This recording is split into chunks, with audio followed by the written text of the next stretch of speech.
Hey everybody, welcome to Crackpot, the podcast where each and every week we dive into a different conspiracy theory and we discuss the merits or the demerits of each. We're your hosts, I'm Tim. And I'm Zach. Hello, Zach. Hello, Tim. We've talked about some weird stuff. Have we? I think so. We've talked about specifically some weird UFO stuff, right? That's true. I mean, it's all kind of weird. Pretty much every week we talk about something weird. Yeah, that's also true. This shouldn't be a surprise to anyone. I am going to go out on a limb and say this is probably the most bizarre UFO encounter I have ever come across. That actually says something. It does. It really does. Rendlesham sighting, guys. Okay, a lot of this is coming from this book I got called Encounter in Rendlesham Forest, the inside story of the world's best documented UFO incident, written by Nick Pope and two of the witnesses. Oh, wow. This. Yep. Okay. So went straight to the source, if you will. I don't even I don't even know what to say. Okay, let me say this. Most people have heard of Roswell. Like, even if you don't even care about UFOs, everyone knows Roswell. That's true. And I haven't done that as an episode yet, honestly, because, and maybe this is why I should do it, but I don't know if I even believe this story. So there's so much myth around it. And part of the reason that myth exists around the Roswell incident is that it is, let's be honest, it's pretty old. That's true. And all the witnesses of that event are now dead. Right. So there's no one we can really go to anymore. Yep. To get the straight truth. And maybe it's real, maybe it's not, maybe it's somewhere in between. I don't know. That's not the point. The point is, whatever might be true at Roswell, this takes the cake. Like, this is so much more bizarre, so much more real, because these people are still alive, and it is so well documented by military personnel. I've said too much. Okay. I need to actually start talking about this. Are you sure you want to do this show still? Yeah, maybe. Maybe we could just talk about Bigfoot. I feel like we're getting a little too close to the sun. Okay, before I go any further, do you know much about this? I just know some of the cursory, facts here. I really didn't know much until I picked this up. I knew it was a big deal, but I didn't know why. Yeah. Okay. So the Rendlesham Forest incident, so obviously takes place at the Rendlesham Forest. Now, this was, to give you a time, this was December 26th, 1980, just after midnight. And to give you a sense of where, there are two U.S. Air Force bases. That's right, U.S. Air Force bases in England. The bases are the Bentwater Base and the Woodbridge Base. And there's a forest, the Rendlesham Forest, between the two. Is that where King Arthur used to live? Yeah, I think so. Yeah, Lancelot and so on. And if you're not sure where those places are, if you are in London, just go northeast on the A12, the A10, I forget. But it's between Ipswich and Norwich. So there you go. Oh, wow. Okay. You know? I know Norwich, yeah. Okay, yeah. So it's up in that area. Interesting. All right. And I think it's the Woodbridge base, but it might be the Bentwater. It doesn't really matter. Neither of them are officially nuclear facilities, nuclear bases, because of NATO, etc. But many people have alluded to and kind of slipped up. It's likely a nuclear base, which ties all back into the UFOs and nukes thing. Well, actually, hold on a sec, though. You're hitting on a very important point. Yeah. Which is we often get dinged for how we pronounce the word nuclear. Yes. I don't hear anything wrong with what you just said. Thank you. And if any of you think we're saying it wrong, look in the mirror. It's you. It's you. Doesn't matter. Nuclear. Okay, so nuclear bases. All right. So this happened, like I said, just after midnight, Boxing Day. Some people see red and blue flashing lights. out in the forest area between these two bases. The military initially thought it was just a plane crash, not just a plane crash, but they thought it was a plane crash. Yeah, okay? They're like, okay, we know what this is, we know what to do, right? But kind of tracking it and following it, it doesn't appear to be actually crashing necessarily. But this aerial phenomenon is picked up by the Royal Air Force Bawdsey base, the Watton base. It's picked up at London's Heathrow airport. They track it. And it's all being tracked in the same general area at the same basic time. And it gets lost. Everyone basically loses sight of it over Woodbridge 15 minutes before the lights turn on. So everyone sees it on the radar. Then the lights turn on. Then they think it's a plane crash. And this is all kind of piecing it together after the fact. Sure. So lights show on, and it kind of dips into the forest, descends below the tree cover. And they got eyes on it. So Staff Sergeant Jim W. Penniston, Airman First Class John Burroughs, and Airman First Class Edward Cabansag all go out to investigate this. So they drove into the forest, and as they started to get closer, it's a forest. You can only drive so far, basically. So they park the Jeep, Right. And they get out.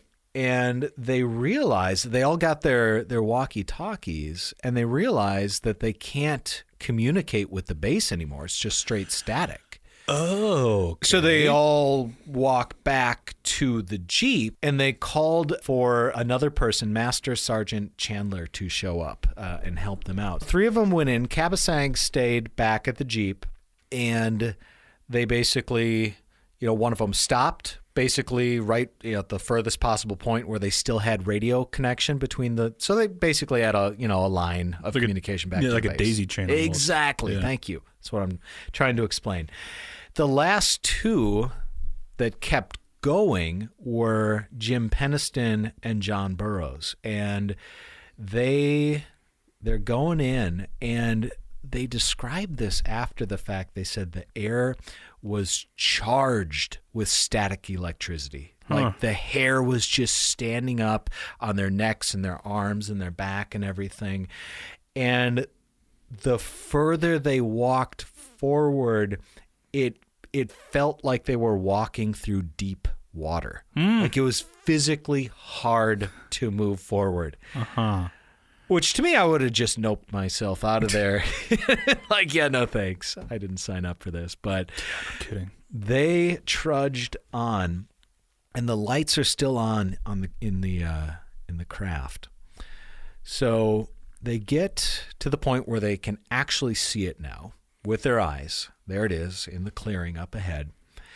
Penniston looks to his right, and he saw Burroughs engulfed in a beam of light from above. They don't even know where and how that happened. And then he saw a sphere of light above him, and it dimmed until all he saw left was the craft. So these beams of light above, super bright, can't see anything, dims, and he can just see the craft again. So this craft, they walk up towards it. It is on the ground. He says it's metallic. It's about 3 meters high, about 3 meters across. It's triangular, near perfect equilateral triangle, resting on 3 legs. There's a bright blue light on one side and a white light on the top. He gets close enough where he can actually touch it. Jeez. So Penniston reaches out and he touches it, and it's hard. He says it's hard and smooth like an opaque black glass. There's no seams anywhere on the craft. And he walks around it, and he sees that there's symbols on the side of it. And he took photographs, which later turned out to be overdeveloped, which makes me wonder if maybe they weren't and they hid them from him. But anyway, or maybe they were because of, I don't know, UFOs. Yeah, whatever else. Yeah. Right. So sees these these symbols on the side, takes photos, also sketches them in his notebook. Cool.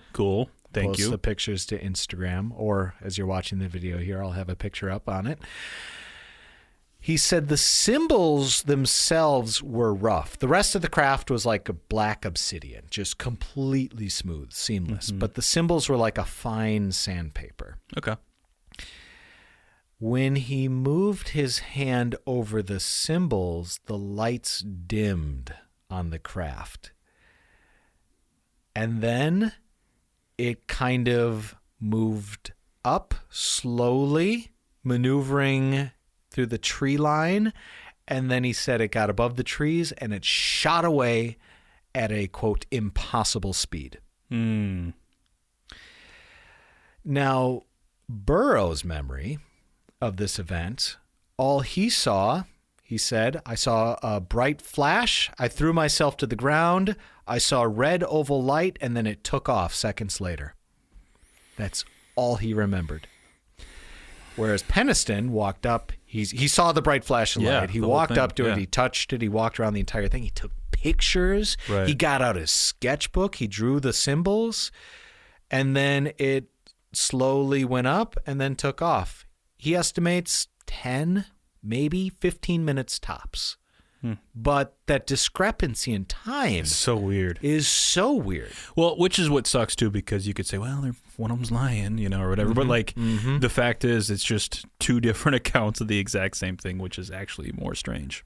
Yeah, what if they're both wrong? That could be. Because Chandler and Cabasag, back at the Jeep, said they were gone without radio contact for 45 minutes. Oh, no way. Caused a complete panic on the base. Jeez. Everyone's like, what's going on? Why can't you get a hold of them? Right. Tell me what's going on. Going after them. We can't go in after them.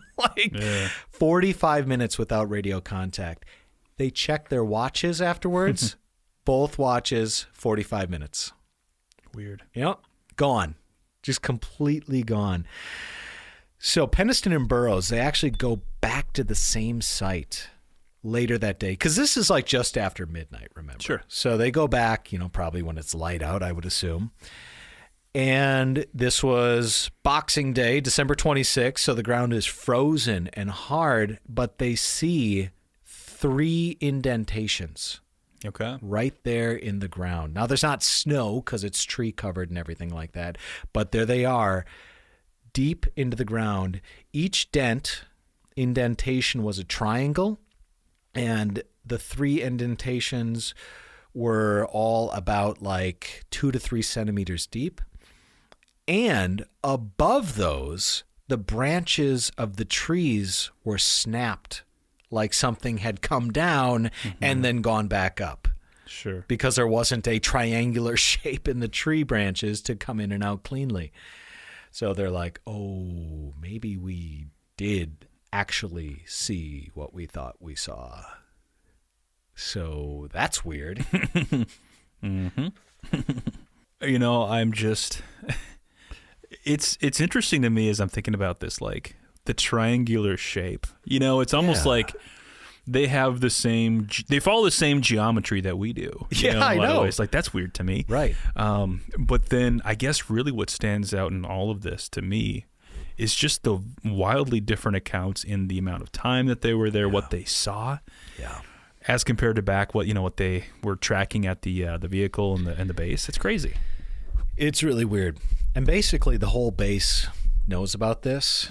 I mean, I don't know. I've never been in the military, of course, but like apparently you can't keep a secret on a base, like, especially something like this. Well, yeah, this type of a thing. Oh, dude, no way. Word got out fast. But Penniston, he goes back a third time. This time he goes back with plaster of Paris, and he made molds of the 3 tripod indentations, and he didn't tell anyone about them.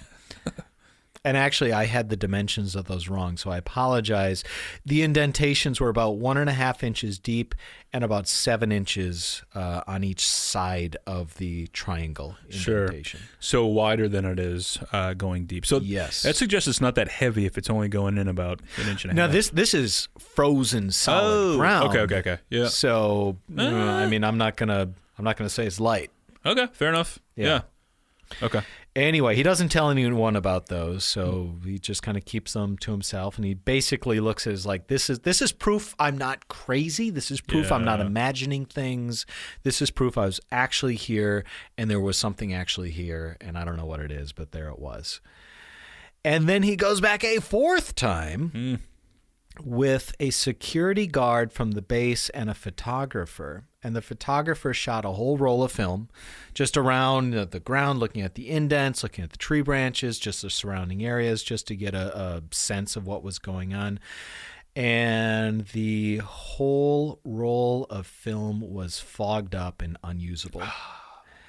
They suspect, and this is completely speculation, but they're like, maybe it was radiation or something like that. But something in the air still. I don't know. Nevertheless, nothing showed up. And I know to the skeptic, it's like, yeah, of course. But it's like, oh, no, something was happening here. But the UFO returned. They always do. They always do, except when they don't. It returned on December 27th, 1980. This time, Charles Halt was in charge of the whole situation. He was the deputy base commander. He quickly assembled a team. One had a handheld tape recorder. Guys had flashlights, radios, night vision goggles, and he ordered floodlights just to light up the woods. He's like, we're not messing around this time. We're going to figure out what this is. Yeah. And we're going to see it. We're going to figure it out. We're going to get to the bottom of it. But they got that one guy's got that handheld tape recorder. Guess what, Zach? Didn't turn out again? No, it did. And we got it. Yes. So let's roll the audio here. We're going to hear exactly what they said. We're only going to play a short clip of this. There are 18 minutes of this recording. You can find it online. Later, interestingly enough, Commander Halt said that he took 4 hours of audio. So maybe he was exaggerating the truth. Maybe there's a whole bunch of audio we don't have access to. But anyway, there are 18 minutes available. We're going to play about 2 minutes of it. There wasn't a pigmentation. You just saw a light where? Wait, where? Right in this position here, straight ahead, in between the tree. There it is again. Watch, straight ahead off my flash right there. Sir. There it is. Hey, I see it too. What is it? We don't know, sir. So can I get some? Yeah, it's a strange, small red light. Looks to be out maybe a quarter to half mile, maybe further out. I'm going to switch off. The light is gone now. It was approximately 120 degrees from the site. Is it back again? Yes, sir. We just spoke to the first night bird we've seen. We're about 150 or 200 yards from the site. Everything else is just deathly calm. There is no doubt about it. There's some type of strange flashing red light ahead. It's yellow. I saw a yellow tinge in it, too. Weird. It appears to be maybe moving a little bit this way. It's brighter than it has been. Yellow. It's coming this way. It is definitely coming this way. Pieces of it are shooting off. There is no doubt about it. This is weird. To the left. Yeah, definitely moving off. Two lights. One light to the front, one light to the left. Keep the flashlights off. Let's approach to the edge of the woods up there. Can you want to do it without lights? Let's do it carefully. Come on. Okay, we're looking at the thing. We're probably about 200 to 300 yards away. It looks like an eye winking at you. It's still moving from side to side. And when you put the star scope on it, it sort of has a hollow center, a dark center. It's like the pupil of an eye looking at you and winking. And the flash is so bright to the star scope that it almost burns your eye. I know the audio is not perfect. We're talking of a field recording from 1980. So, but Zach, basically, can you break it down for people who maybe had a hard time understanding that? I'll do my best because it's messed up. It's so weird. So this group of soldiers are observing two different red lights. Mm-hmm. At first, they're a couple hundred yards away, but they observe those red lights to also then sometimes have a little bit of yellow. And they're moving in such a way that they appear to be like shedding or, I don't know, like shooting off even different either pieces or parts of light or something. I don't know. But in the visual that I saw on the YouTube clip, it almost looked like little sparklers. That's what it reminded me of, but bigger than just like. Which was an animated thing. We don't know what it. Yeah, exactly. But it was just basically two lights behaving in a way that doesn't make any sense, but appears to be acting with intent. Yeah, kinda. Anyway, so that's real. Mm-hmm. And this whole time they're going in trying to figure this out. Someone had the wherewithal to bring a Geiger counter, and the radiation completely peaked. It was just bizarre, just absolutely bizarre. I mean, there's really no explanation. They took official witness statements from, I'll just read these guys off, Lieutenant Fred Burren, Master Sergeant J.D. Chandler, Staff Sergeant Jim Penniston, Airman First Class John Burroughs, Airman First Class Ed Cabasag, and these other people who went in the second night as well. And everyone is just really confused, really on edge. I mean, this is 1980. This is the Cold War. Like, no one really knows what's going on. That's a very interesting point. Okay. And these are strategically placed military bases, likely nuclear facilities with nuclear weapons. So this kind of goes up the chain of command. Everyone knows about it. No one knows what's going on. And then all of a sudden, a couple days later, a C-141 transport aircraft arrives. No one knew who was on it. It had no letters or numbers on the back, but a bunch of people jumped off, didn't say anything to anyone on the base, ran into the forest, set up some tents, and left a day or two later. The cleanup crew. Yeah, the men in black have arrived. Hey, but I got a question for you, though, 'cause something I find a little bit confusing. So between the first event and then this most recent one, it doesn't sound like the craft was really the same, right? That's a good question. Like, I mean, people assume it was because it came back the following night. Yeah, to the same place. And it was in the same place. Yeah. But to be very upfront, no, we have no way of knowing. Yeah. We really don't. It was acting differently. Yeah. And kind of strange. Kind of to the first odd. One. Yeah. So. Kind of a little bit off. So let's talk about some theories that different skeptics and debunkers and naysayers say that this might have been. Oh, okay. A bunch of drugs and alcohol. Soldiers on a base? Is that what they're suggesting? Yeah, never. But I don't know. Basically, it would involve a whole bunch of people simultaneously hallucinating the same exact thing. So no. Probably not. Okay. Yeah. Along those lines, some people are like, well, it's a forest, so maybe they took a bunch of mushrooms. Are you serious? I'm serious. Yeah, I'm not making this up, okay? It's kind of hard to accidentally take mushrooms, and also everyone hallucinates the same thing. Yeah. That's so stupid. Agreed. Okay, well, maybe it was just mass delusion, mass hallucination, mass hysteria. Seriously. Mass hysteria is a real thing. Is it? I think it actually is. Okay. We should I look said into it that. very confidently. I'm like 60% confident. But this does not sound like that. Yeah. It also doesn't explain like the radar data or the physical traces at the landing site. Well, I mean, okay, so I guess I think of this whole thing as kind of like 2 or 3 distinct phases. Yeah. You have the first phase, which is basically civilian aircraft / the military bases are seeing something with their like radars. Yeah. Then you've got this situation where people actually see it. And then it goes into a forest where they keep seeing it. And then touch it. And touch it. And maybe take pictures and also make etchings or, sketches of what they saw. So, any one of those by themselves, I could say, well, okay, maybe there was mass hysteria. But because it's such a long period of time with distinctly different things happening. Yeah. I mean, what was the radar tripping that day? Like, it just doesn't make any sense. Yeah, exactly. Okay, another idea. It was a practical joke. Someone took a police car into the woods, and it just like the joke got out of hand, and then That would be Everyone the had world's greatest joke. If you could pull that off, you'd be the king of comedy. Yeah, again, it's hard to fake the radiation. Yeah, right. Okay, here we The go. radar data.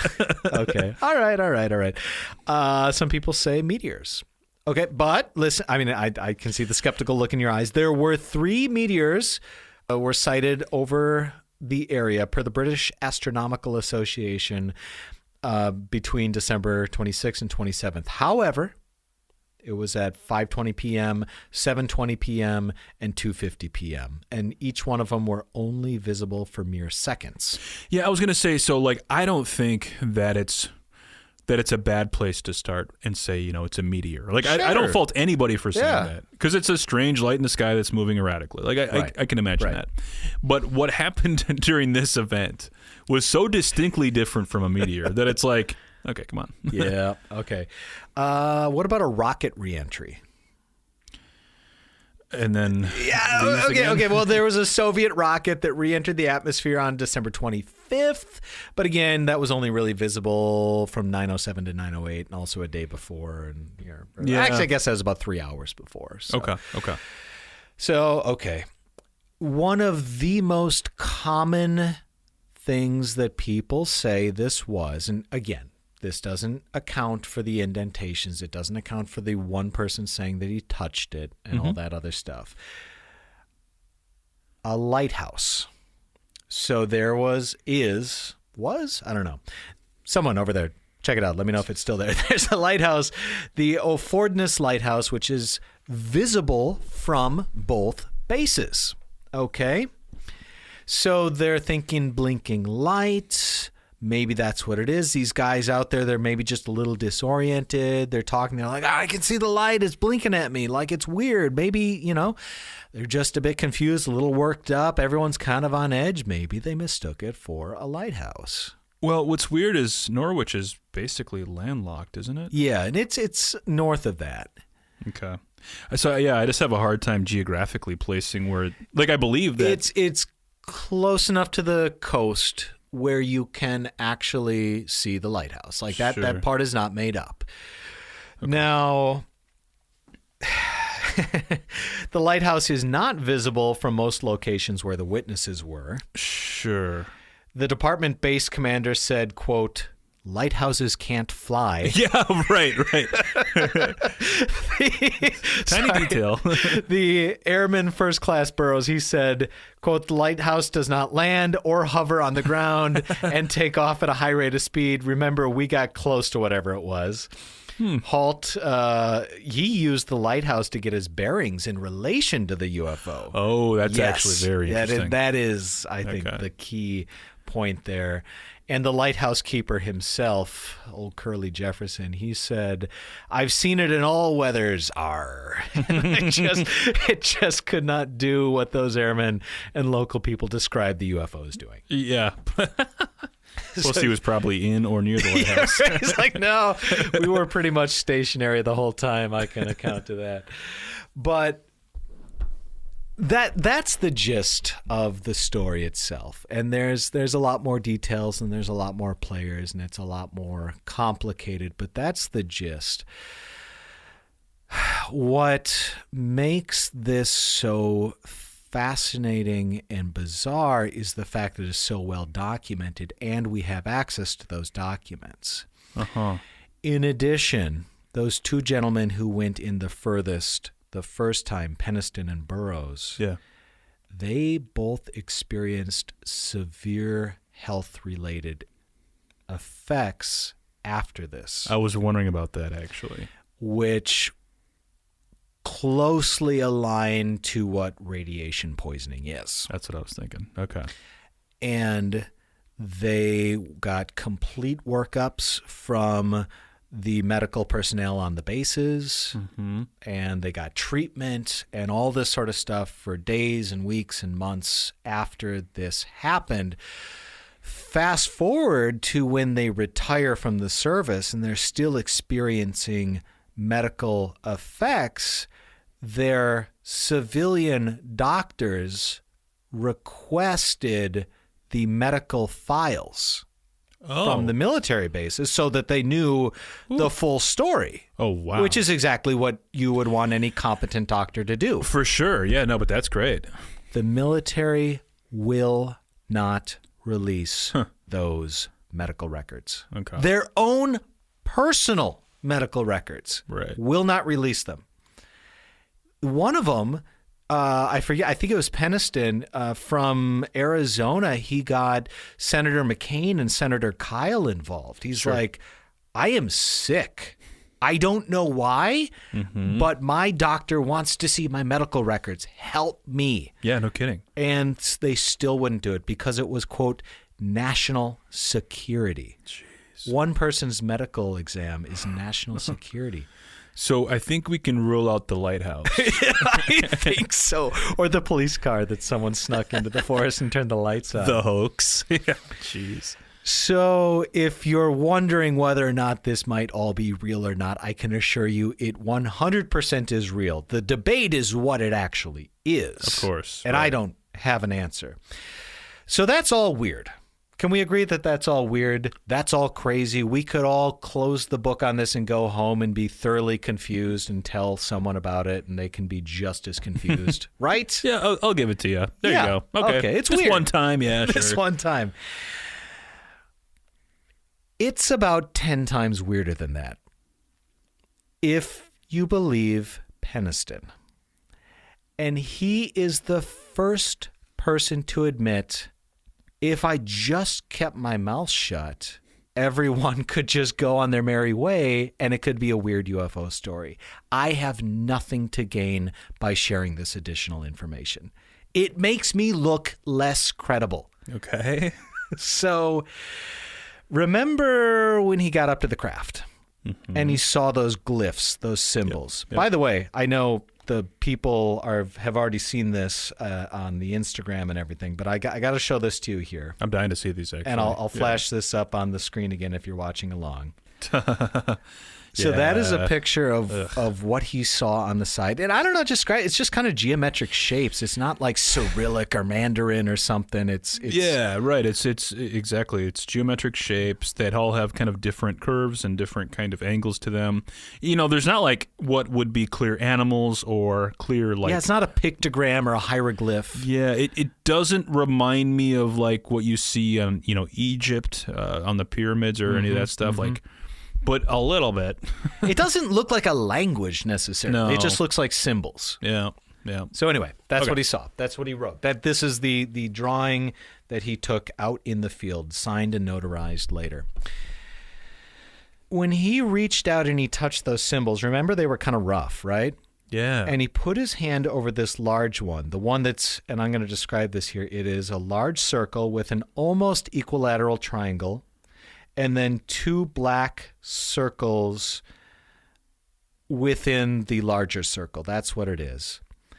When he put his hand over that, he says he got a telepathic download of ones and zeros. Uh-huh. Let me read this to you. I decided to touch the outer skin of the craft. I took my hand and I touched the craft momentarily, and I started to shuffle along while taking my hands and running them along the side of the craft, one hand over the other, as I moved around it. After almost a complete circle, I came back to the symbols, or glyphs, if you will, running my left hand from the smooth fabric to a coarse sandpaper feel of the glyphs, slowly feeling and tracing with my hand these pictorials. I run the bottom glyphs, which measured about 3 feet long and a handprint high in height.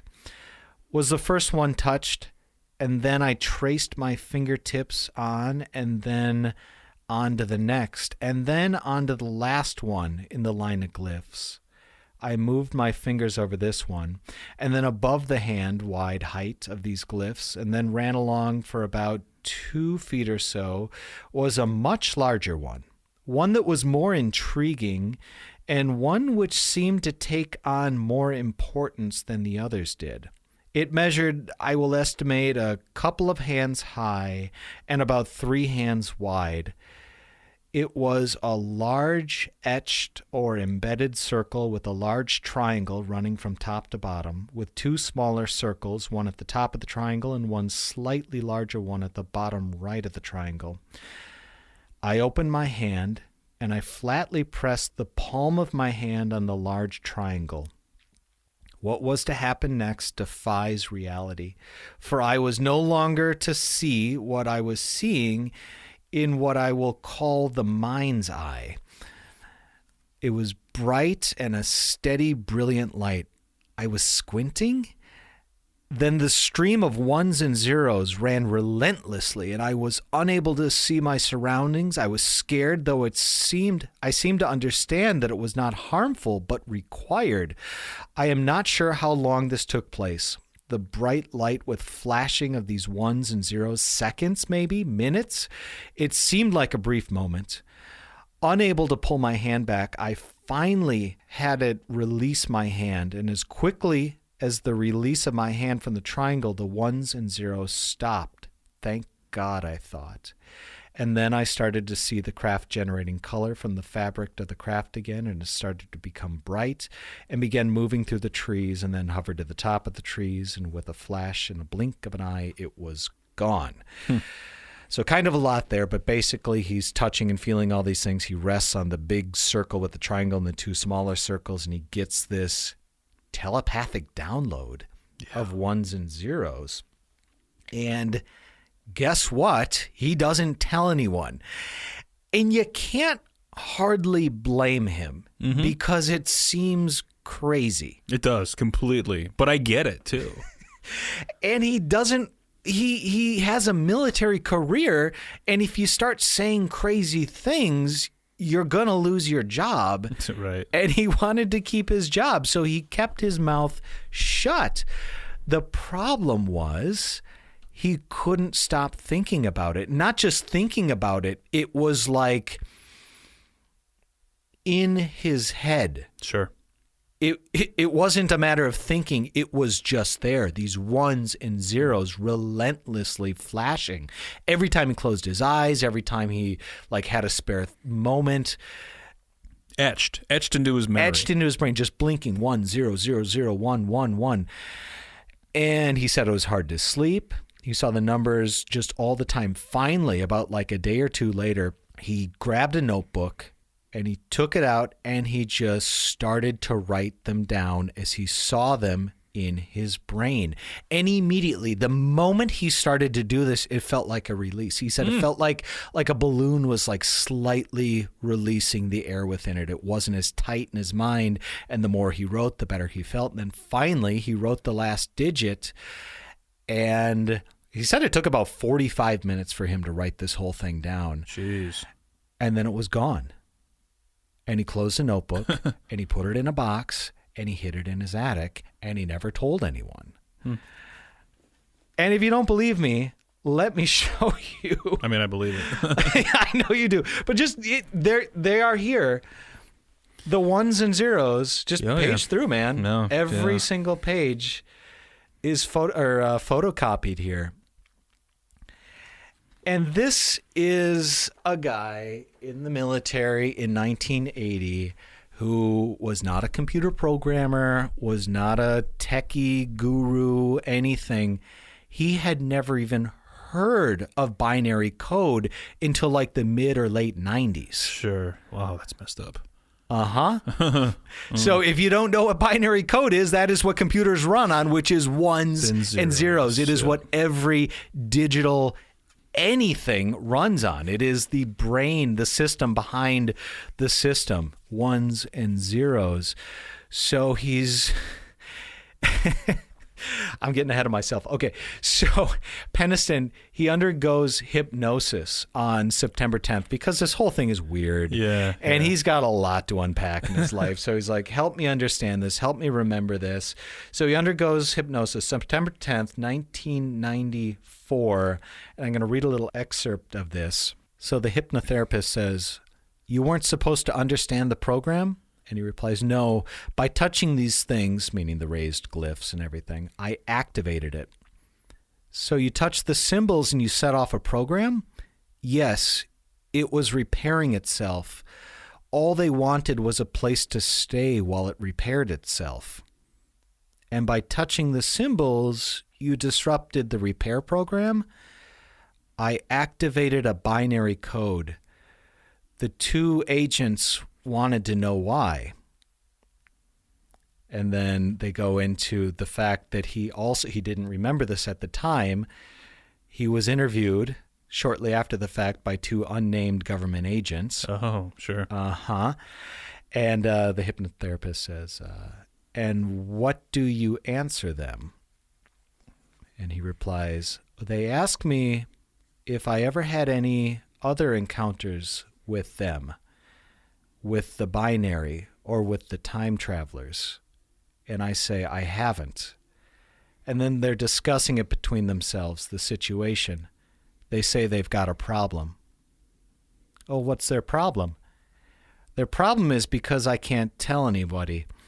They ask no more questions about the craft, and they want to know what to do with me. And they go on and they talk, and Penniston is completely adamant that, yeah, he was very clear on this. At one point he said, they are time travelers. They are us.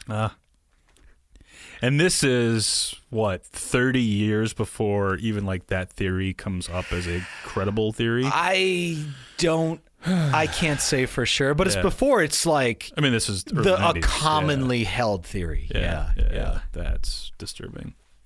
It's so bizarre. So I know what you're wondering, Zach. Mm-hmm.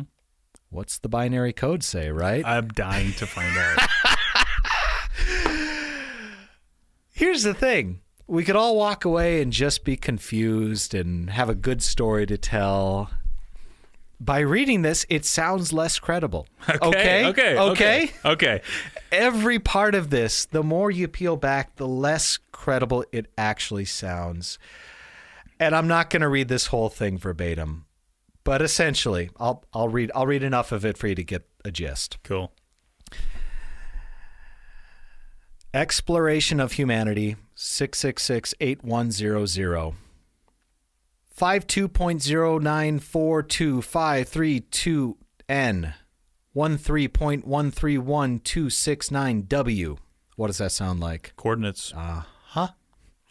And it's a whole bunch of those. But then in the middle it says continuous for planet Advin, fourth coordinate continuate OQS CBPR before, and then another longitude, latitude, second, third, fourth, fifth, sixth, and then it says eyes of your eyes, origin, coordinate, origin year, 8100. So the coordinates, I know that's what you're dying to know. What are these longitudinal and latitudinal coordinates? The first one I read, High Brazil. Have you ever heard of this? Mm-mm. Oh my God, man. HYBRASIL. This is a Irish mythical island. This is a thing from Irish lore. Okay. Like pixies and fairies and little elves. Jeez. This is sometimes called the Irish Atlantis. It's a mythical island that shows up on some maps between 1300 and 1500. No one can ever find it, but that's the thing. No one can ever find it. When you look for it, it disappears, and it only appears once every 7 years. It's flippin' like legend. It's storybook, fairy tale stuff. But it's located, everyone, according to myth and legend, says it's located just to the west of the Irish Isles. Okay. That's the first coordinate. Okay. And then the next coordinate it lists is Caracol, Belize. And then it lists Sedona, Arizona. And then it lists the Great Pyramid of Giza. And then it lists the Nazca Lines in Peru. And then it lists Tai Shan Ku in China. And then it lists the portal at Temple of Apollo in Naxos, Greece. And then where it says the origin, it says it originated in Hy-Brasil in the origin year 8100. What? No idea. Like, you had me up to a point, and then it just gets bonkers, man. Yeah. But that's good, actually. I think it's better when it gets more confusing and more weird. Because if it was like a neat, clean little like narrative arc or started to make sense to us, to me that actually would make it lose credibility. But, like, oh, God. It's not helpful. It's not helpful. Yeah. The whole thing is so weird.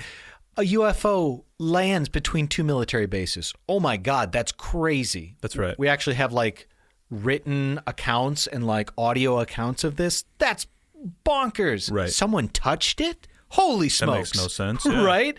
Then they got a telepathic download, and it's like, oh, okay, now we're in, like, season 4, jumping the shark kind of territory here. That's right. But it lists off, honest to God, like the binary code. Like, you do it for yourself. Look it up online. Yeah. You computer programmers that know binary, I don't know anything. I'm taking the author's word for it. Yeah. So check it out. Double check it, man.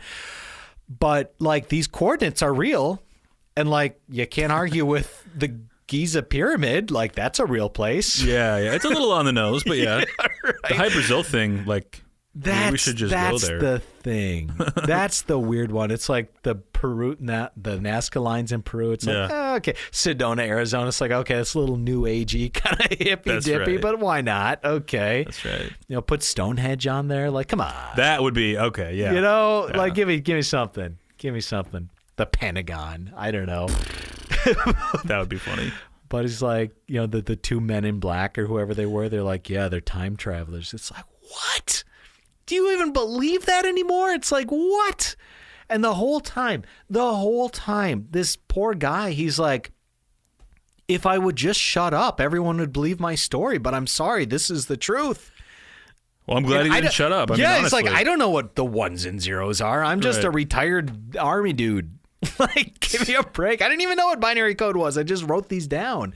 And then they plug them into a computer code, and it comes up with, like, longitude and latitude, man.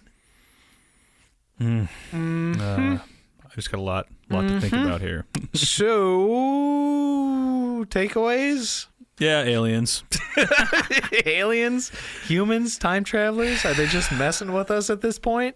Well, you know what's funny is when he was going to the hypnotherapy session. Yeah. And he said, well, you know, it was repairing itself before it could take off. Yeah. Like, that to me is exactly in my head what it was doing. Like, when I was hearing the story, I was like, it must be like recharging or something. Yeah, like something's broken. Yeah. Yeah. The coordinate stuff is a little weird, but like... It's a lot weird. Let's not lie. No, it's a lot weird. I guess, yeah, like I said, I would feel better in some ways if it weren't, like if the Great Pyramid wasn't on there. I know. And the Nazca lines. Yeah. But, you know, still, like, the Hy-Brasil thing, that sounds like it should be a show topic. Oh, it is. It totally is. Yeah, everything else is, man, this whole story. It's just, every part of it is crazy, and it just gets crazier and crazier. Seriously. All right, everybody. Well, if you have any insight into this, please let me know.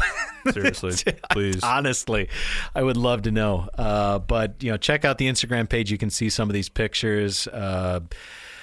Go to the YouTube channel. We got them up on the video as well. So, and along those lines, if you want more shows like this, go over to our Patreon. Where can they find that? Patreon.com/crackpotpodcast. Check it out there. $3 a month will get you hundreds of shows. I think that is a pretty darn good deal. But anyway, guys, if you haven't already, please rate, review, subscribe, tell your friends, tell your neighbors, tell your local computer programmer about our podcast, and we will see you next week. Thanks, everybody.